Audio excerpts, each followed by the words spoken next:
Size tekrar merhaba arkadaşlar, kanalıma hoş geldiniz. Bugün sizlerle yine çok güzel bir çanta çalışacağız. Yapımı pratik, çok seveceğinizi düşündüğüm çantalardan bir tanesi.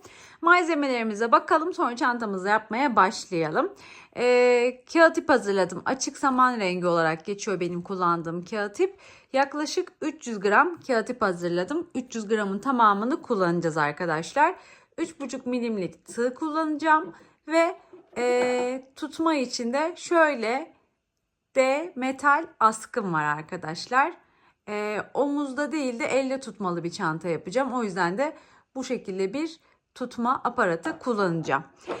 Malzemelerimi aldığım yere her zaman olduğu gibi videonun açıklama kısmına ekliyor olacağım. Kullandığım miktarlar da her zaman olduğu gibi açıklama kısmına yazıyor olacak.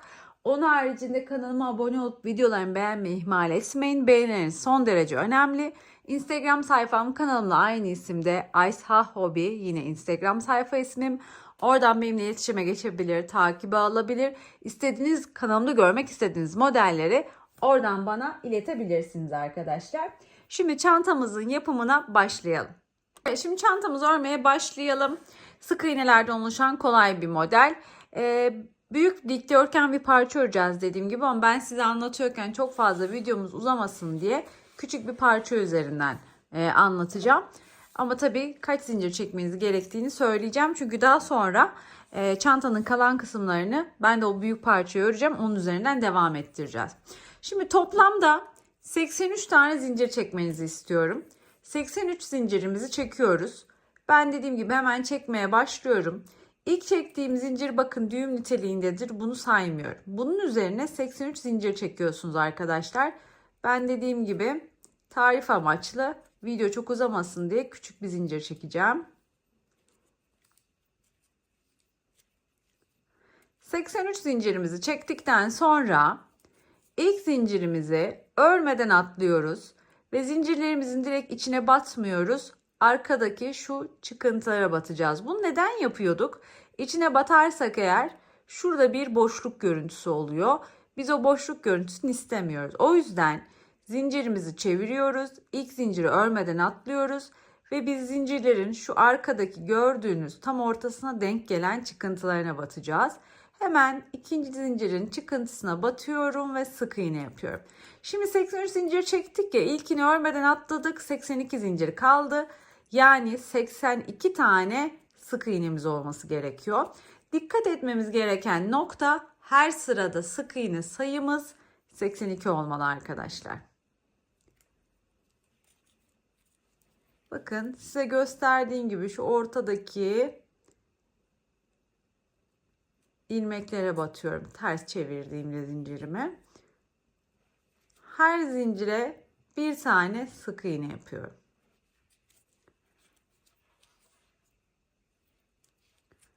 Her zincire bir sık iğne yapıp sıramı tamamlıyorum. Sonra bir tane zincir çekiyorum ve örgümü çeviriyorum. Şimdi her sık iğneme şöyle direkt batmıyorum. Sadece bakın, her sık iğnemin tepesinde şöyle tutarsam böyle V şeklinde bir görüntü var. Sadece şu arka kanatlara batacağım.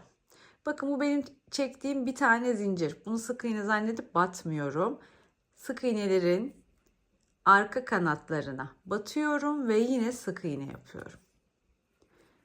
Bu ördüğümüz dikdörtgen parçada hep aynı işlemi yapacağız. Sık iğnelerin tepelerine batmayacağız. Her sırada sadece sık iğnelerin şu an yaptığımız gibi arka kanatlarına basacağız.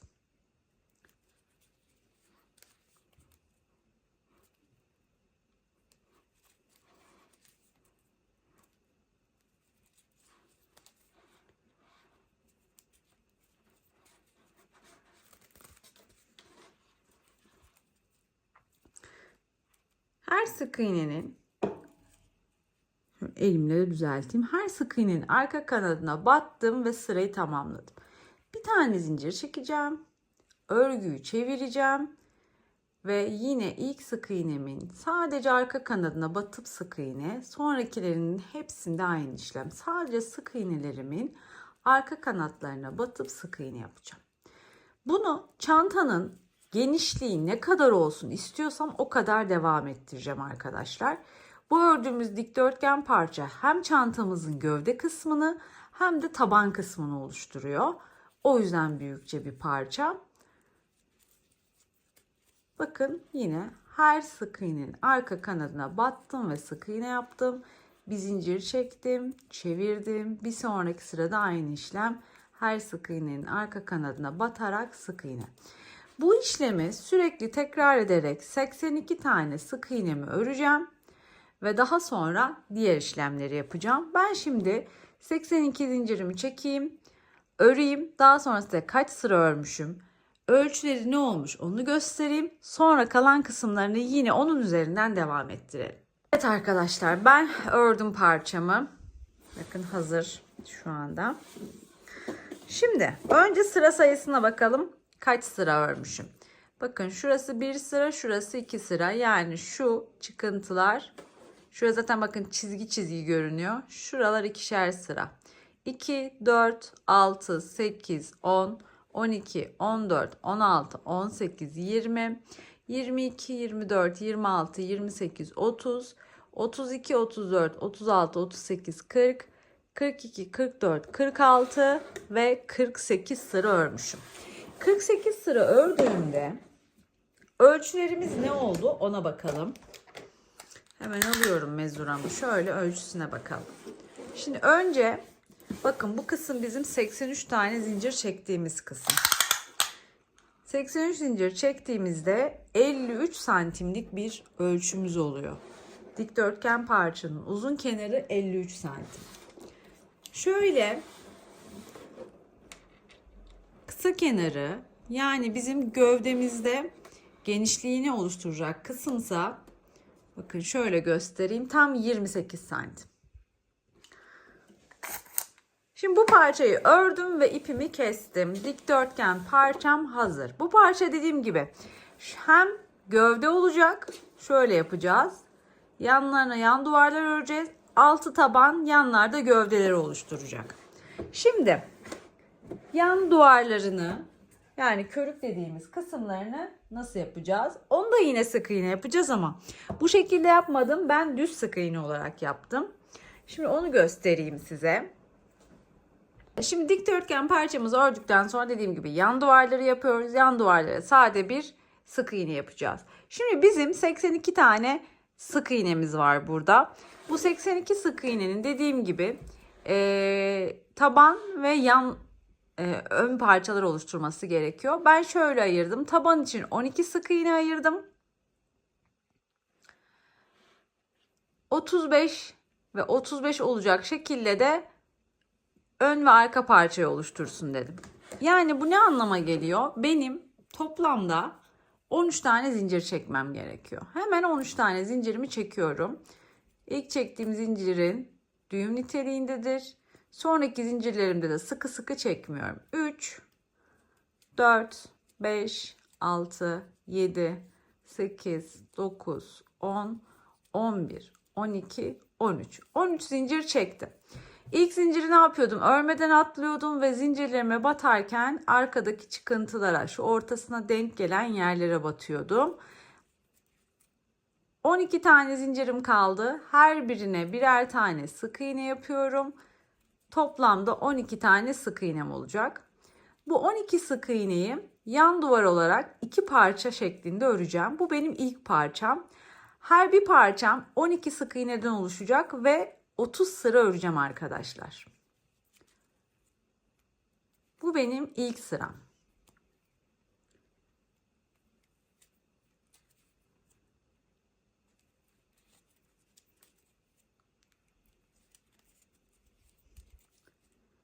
İlk sıramı şu anda yapıyorum. Her zincirime birer kere battım.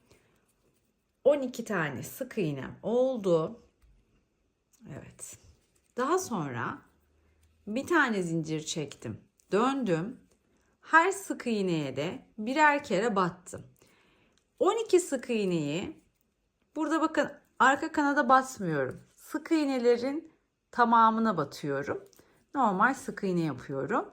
Bu 12 sık iğneyi az önce söylediğim gibi 30 sıra öreceğim arkadaşlar. Daha sonra ipimi keseceğim bu parçadan bir tane daha yapacağım. 2 parçamı da yaptıktan sonra çantaya birleştirmesini yapacağım.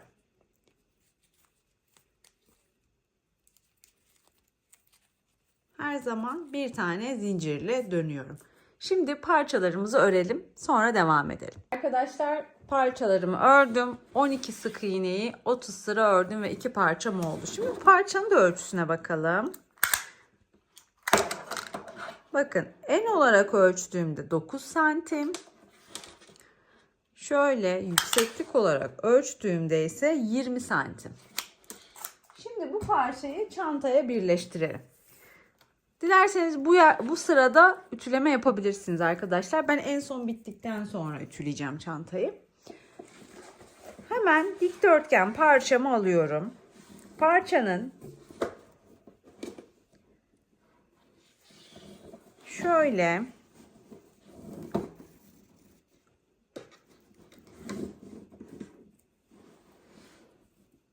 ipimi alıyorum arkadaşlar. Uzun kenarı, birleştirme yapacağımız yer bu uzun kenar. Uzun kenara aldım. Şimdi 35 tane gövde için, 12 taban için, 35 gövde için ayırdım. Ama ben parçayı örerken 30 sıra ördüm. Yani ilk 5 sırada benim ilmek kaydırma yaparak daha sonra birleştirmeye başlamam gerekiyor. Şimdi sık iğnelerin tamamına batmıyorum.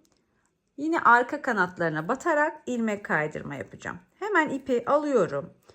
Sık iğnenin arka kanadına, ilk sık iğnenin arka kanadına batıyorum. İpi alıp çıkarıyorum. Önce bir tane zincir çekip ipimi buraya sabitliyorum. Daha sonra yine aynı sık iğneye batıyorum. İp alıp çıkarıyorum. Çıkardığım ilmeği tığdaki diğer ilmeğin içinden geçiriyorum. İkinci sık iğnenin yine arka kanadı. Battım, ip aldım, çıktım. Çıkardığım ilmeği tığdaki diğer ilmeğin içinden geçirdim.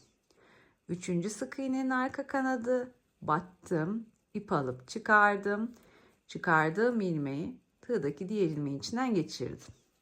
Dördüncü sık iğnenin arka kanadı ve yine aynı işlem, yani ilmek kaydırma. Beşinci sık iğnenin arka kanadı, yine ilmek kaydırmamı yaptım. İlk 5 sık iğne ilmek kaydırma yaptım. Ördüm.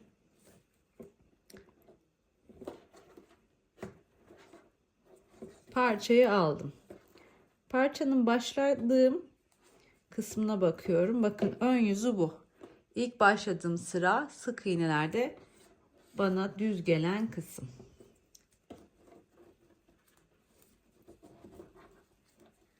Şimdi bu parçayı alıyorum. Şu ilmeği de içeriye alalım.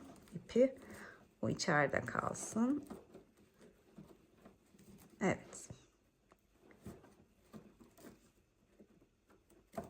Bu parçayı aldım. Sık iğnelerimin üstüne denk getirdim. 2 parçaya aynı anda batıp sık iğnelerini yapacağım. Yani sıradaki sık iğnenin artık tamamına batıyorum.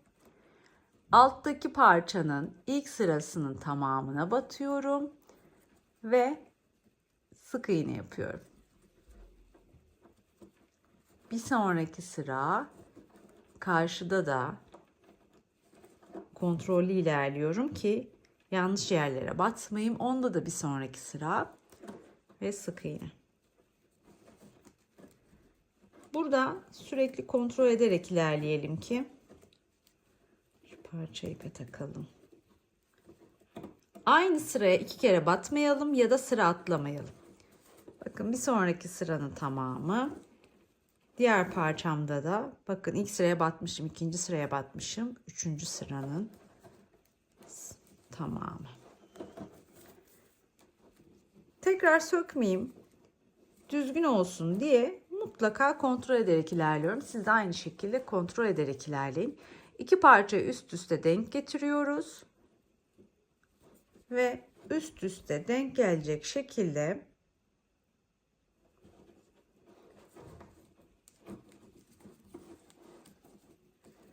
sık iğneler yaparak bu parçayı birleştiriyoruz.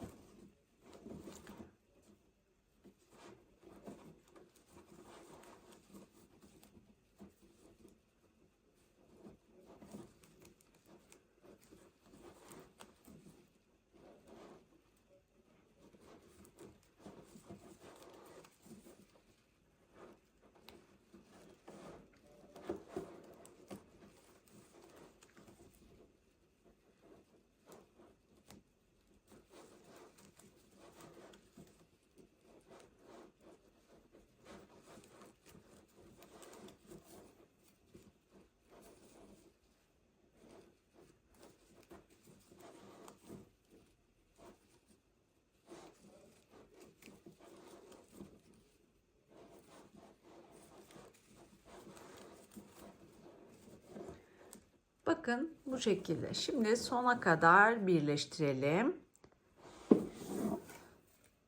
Bakın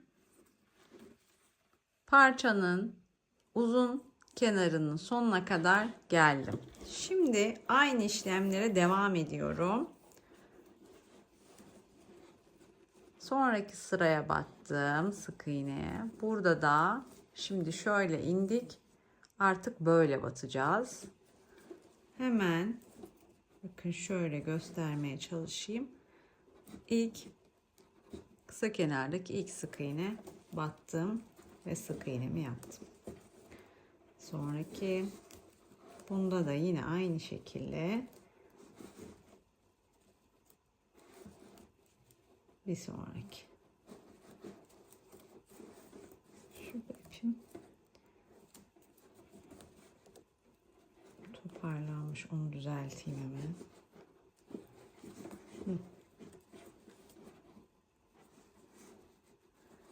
Evet, şimdi oldu güzel. Bakın bu şekilde tek yaptığım işlem sık iğneleri sırasıyla takip edip aynı anda ikisini üst üste getirerek sık iğne yapmak.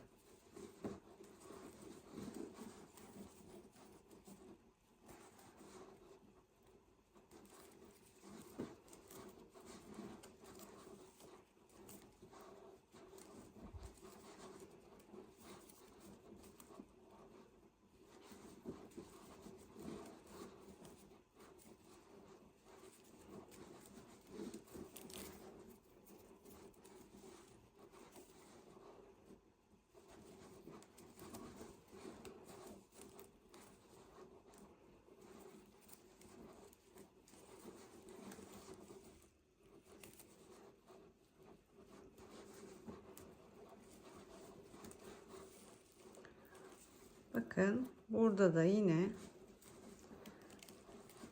kısa kenarın son sık iğnesine geldim. Şimdi şöyle tutacağım ve yukarıya doğru şöyle tutup birleştirmelere devam edeceğim. Bakın bu aradaki küçük ip parçalarında sık iğne yaparken gizlemiş olacağım.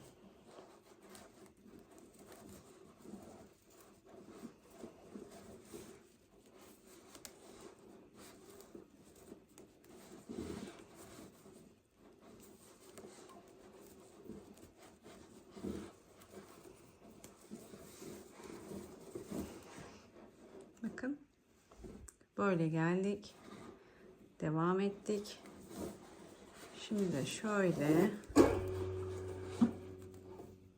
birleştirmelerimize devam ediyoruz.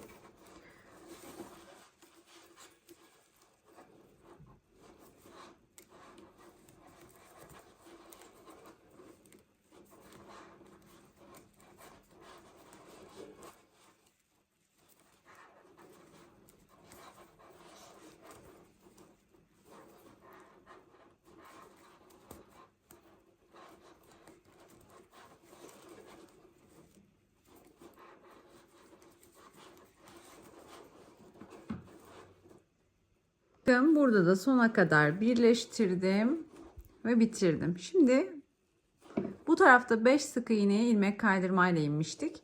Burada da yine 5 sık iğnemiz kaldı.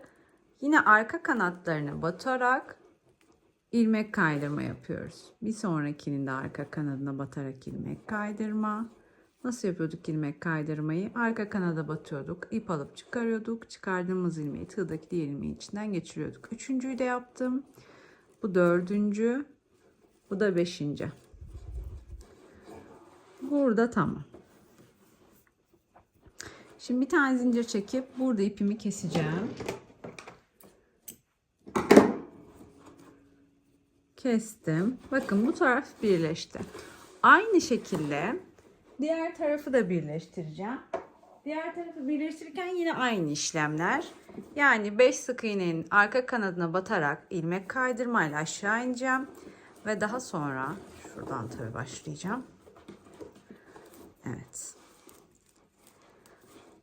5 sık iğnenin arka kanadına batarak ilmek kaydırma aşağı ineceğim ve daha sonra az önce gösterdiğim gibi sık iğnelerle bu tarafı da birleştireceğim. Bu tarafla az önceki birleştirdiğim aynı, hiçbir farkı yok. O yüzden burayı tekrar uzun uzun göstermeyeceğim ki çok fazla videomuz uzamasın. Burayı da birleştirelim, sonra kalan kısımlarını birlikte tamamlayalım. Evet arkadaşlar, bakın birleştirme, diğer tarafın birleştirmesini yaptım. 5 sık iğneye ilmek kaydırmamı yaptım. Şimdi ipi kesmiyorum. Bir tane zincir çekiyorum. Ağız kısmına sık iğne yapmaya başlıyorum. Her sıraya bir kere batıyorum ve sık iğnelerimi yapıyorum.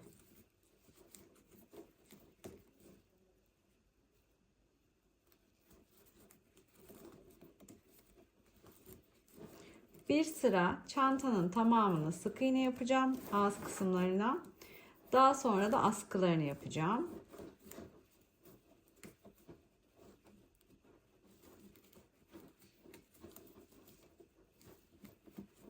Bakın, sıra atlamamaya dikkat ediyorum yine. Her sıraya batıyorum ve birer tane sık iğnemi yapıyorum.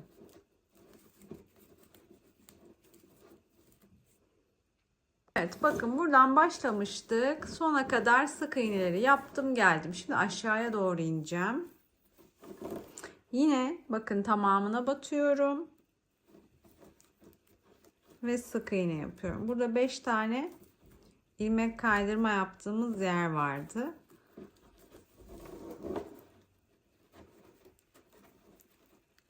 Buraya da aşağıya doğru sık iğneleri yapıyorum arkadaşlar.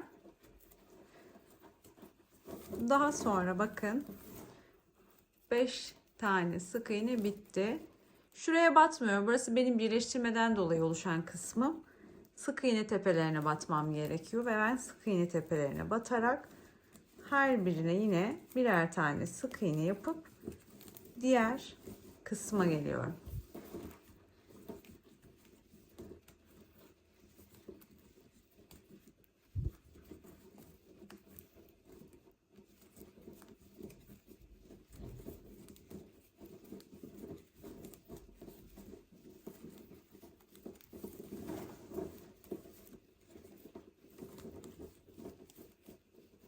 Bakın buradaki sık iğneleri de bitirdim. Dediğim gibi şu kısma batmıyorum. Burası birleştirmeden kaynaklı olan kısım.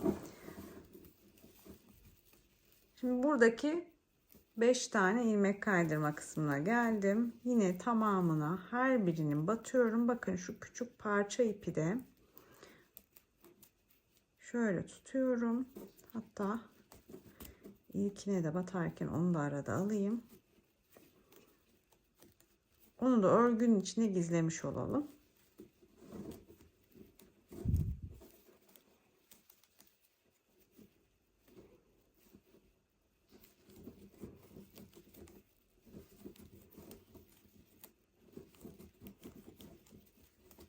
Beş taneyi bitirdik. Şimdi yukarıya devam. Hemen bu tarafta da aynı işlemler. Bakın böyle geldik, aşağı indik, bu kısmı ördük, yukarıya çıktık. Şimdi gövdemizin diğer parçasındayız. Her birine birer tane sık iğne yapacağım. Burada da aynı işlemler. Aşağıya doğru sık iğne, yana sık iğne, yukarı sık iğne yaptığımda başladığım yere geleceğim. Evet arkadaşlar, burada da aynı işlemleri yaptım ve dediğim gibi başladığım yere kadar geldim. İlk yaptığım sık iğnenin tepesine batıyorum ve ilmek kaydırma yapıyorum. Evet arkadaşlar, bakın çantanın ağız kısmının sık iğnelerini birlikte yaptık ve bitirdik. Şimdi D askı dediğimiz tutma saplarını çantaya birleştiriyoruz. Ben bir tanesini birleştirdim, diğerini birlikte yapacağız. Sık iğne yardımıyla birleştiriyoruz. Çok pratik birleştirmesi. Sadece sağdan ve soldan şu parçalardaki sık iğne sayısının eşit olmasına dikkat edip şöyle askımı ortalıyorum. Şimdi buradan saydım 15 tane sık iğne. 16. sık iğneye battım. İpimi aldım. Önce buraya ipimi sabitliyorum. Bir zincir çekip ipi buraya sabitledim.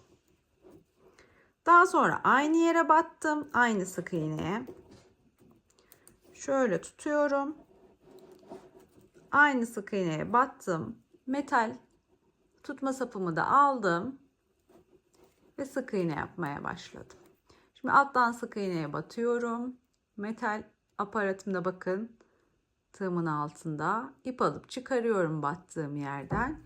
2 ilmeği tığ alıp tek seferde çıkarıyorum. Yani bunu bir parça gibi düşünün. Örgü parçası gibi düşünün. İkisini üst üste getirip sık iğne yapıyorum. Yaptığım işlem bu. Bu parçada sık iğneye batıyorum. Metal aparatında içine geçiriyorum tığımı. Ve bu şekilde sık iğnemi yapıyorum. Sağda 15 tane sık iğne bıraktım. Solda da aynı şekilde 15 tane sık iğne olana kadar, kalana kadar askının içine sık iğne dolduracağım.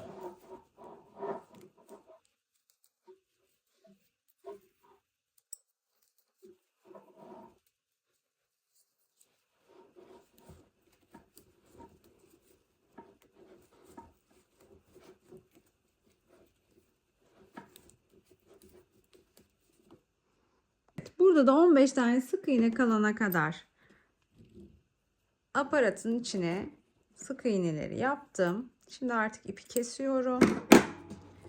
Şuradan alıp ilmeğin içinden çıkarıyorum. Daha sonra bu ipi şöyle aralardan çantanın içine geçireceğim. Böyle yürütüyorum bakın ilmekler arasında. Aşağıda düğümleyeceğim, bunu buraya sabitleyeceğim.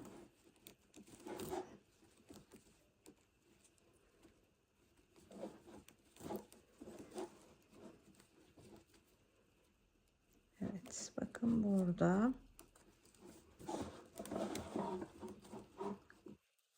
Artık ipi sabitliyorum. Ve şu anda çantam hazır. Uzaklaştırdım kameramı. Şimdi tam anlamıyla çantamı görün istiyorum. Gerçekten hem çok pratik hem de çok şık, çok güzel bir çanta oluyor. 300 gram ip yeterli oluyor çantamız için. Bu metal tutma sapları da çantaya ekstra bir hava kattı. Ayrı bir şıklık kattı. Dilerseniz içine astarlayabilir. Daha sonra çıt çıt takabilirsiniz. Bundan sonrası artık sizin kullanım açısından nasıl istiyorsanız zevkinize kalıyor. Şimdi çantanın son halinin bir ölçüsüne de bakalım. Sonra videomuzu sonlandıralım. Bakın şöyle çantayı ölçtüğümde 37 santim. Şöyle yüksekliğini ölçtüğümde ise aparat hariç 27 santimde yüksekliği var çantamızın. Orta boy, çok kullanışlı ve çok güzel bir çanta oluyor. Yapacak arkadaşlara şimdiden kolaylıklar diliyorum. Videomu beğenmeyi ve kanalıma abone olmayı unutmayın. Sonraki videolarımda görüşmek üzere arkadaşlar. Hoşça kalın.